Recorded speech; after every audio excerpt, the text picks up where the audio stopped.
ازاي تقدر تنقل البيانات اللي موجودة في PDF فايل لبرنامج الوورد او لبرنامج الاكسل. ده الفيديو بتاعنا النهاردة، خليكم معانا.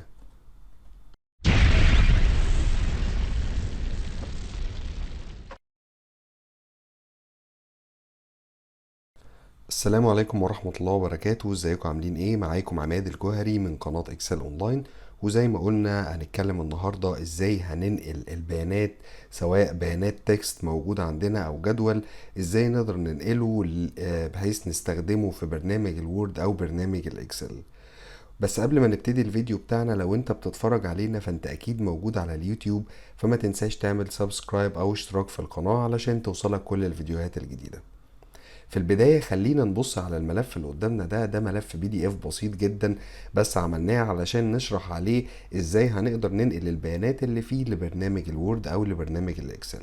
وفي الحقيقة الموضوع بسيط جدا وسهل بشكل كبير. احنا هنحتاج نعمل ده على خطوتين لو عايزين نستخدم برنامج الاكسل، وعلى خطوة واحدة لو عايزين نستخدم برنامج الوورد. الفايل زي ما احنا شايفين قدامنا هو فيه تكست موجود وفيه جدول موجود. كل اللي احنا عايزين نعمله ان احنا نجرب مرة ننقله على الوورد ومرة تانية نستخدمه على برنامج الاكسل. طيب لو قفلنا الفايل اللي قدامنا ده، اول حاجة هنحتاج نعملها ان احنا هنفتح وورد فايل عادي جدا بالشكل العادي بتاعنا، وهنختار من قائمة فايل جواه هنختار open ونبراوز علشان نجيب المكان الخاص بالفايل PDF اللي احنا عايزين نجيب البيانات بتاعته.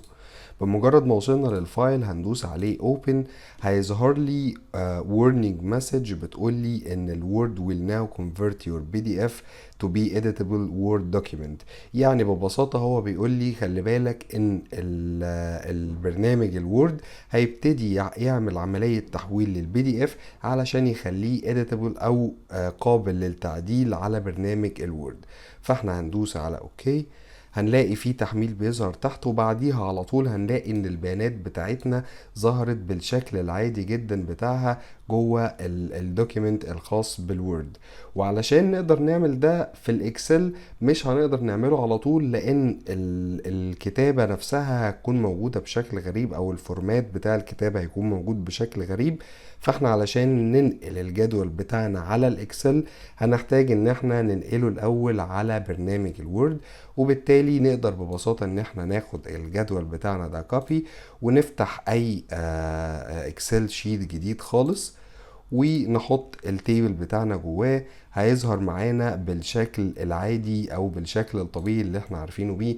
ممكن نكون محتاجين ان احنا نقفل الراب تكست علشان نخلي مفيش سطور كتير موجودة عندنا. واعتقد ان ده طريقة بسيطة، بس في اكتر من حد سألني عليها، وهو ازاي نقدر ننقل البيانات الموجودة في PDF ننقلها على الوورد او على الاكسل. اتمنى فعلا تكونوا استفدتوا من الفيديو ده.